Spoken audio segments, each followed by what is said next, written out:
But renewal is definitely your biggest opportunity for savings, even in SaaS subscriptions. The problem with renewals in some cases, that mind map, they had hundreds of renewals, and most of them were on auto renewal. Auto renewal is a big problem for enterprises, right? Because end user doesn't see it. It went on some corporate credit card somewhere, and they get an email that says it's up for renewal that they delete and ignore, and then it just auto renews, right? But that is where your biggest leverage is, because it's the opportunity to right size and clean things up.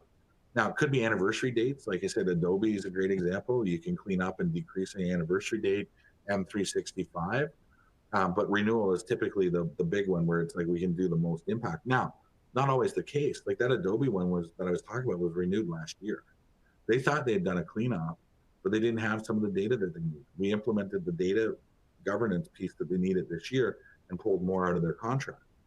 And we actually think that there's more coming, because they're the ones asking us about that Adobe Pro versus free, and we're tackling that next. So you can put governance in place to continue down the path. So if they went from say 500,000 to 400,000, maybe to 300,000 a year next year with this next piece, right? So it's not just a one and done. A lot of the challenges, organizations sign these 3-5 year contracts and they think the work is done. I say now that the work is just starting, right? And so instead of using your 90-day renewal windows to evaluate actual use versus projected use, or to identify unprovisioned modules or unused modules like in ServiceNow, or over provisioned seats, you need to create a performance or negotiation plan that's tied to performance, not just price, right? Like, don't allow ServiceNow to come in anymore and bundle product that you're not going to use or modules that you're not going to use in order to get discount over here, right? That game, all the vendors run the same playbook. You can break it with the right data, right? And I had a Fortune 100 client that used this approach with ServiceNow, where they just said, you know what, we're not playing the game anymore. They eliminated 1.4 million in unused modules and got some other concessions at renewal using their actual usage data against ServiceNow,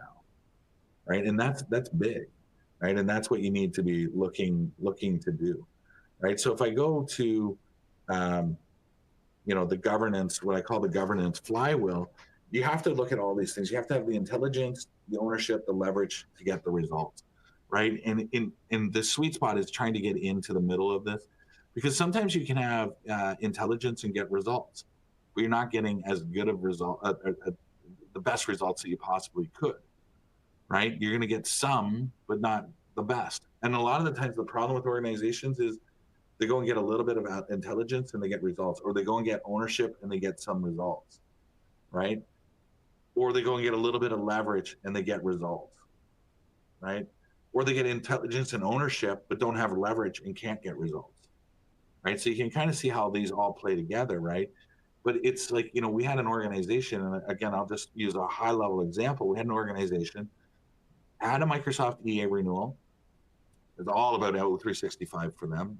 It was 60-70% of the contract.